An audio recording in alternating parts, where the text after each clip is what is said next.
ito ay rated SPG. Striktong patnubay at gabay ng magulang ang kailangan. Maaaring may masiselang tema, lengguwahe, karahasan, sexual, horror o droga na hindi angkop sa mga... Kritikal na nga ang lagay nito ni Jasmine, kaya naman nga't kinikailangan niya na nga ng donor.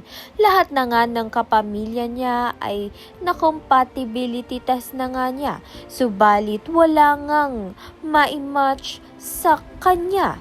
Samantalang ito naman ngang si Ashley ang hindi pa nga lang naka-compatibility test dito nga kay Jasmine.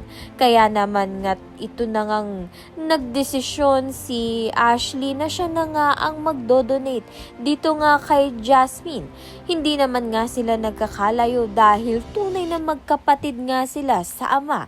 Samantalang ilalabas na nga at ilalantad na nga ni Yoli ang nalalaman niyang tinatago nga nito ni Paulo at ni Thea.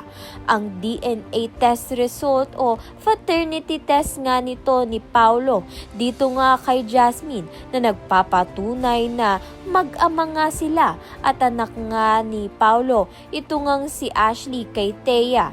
Kaya naman nga't yan at iba pa ang dapat nating pakaabangan. Maraming salamat sa iyong panunood.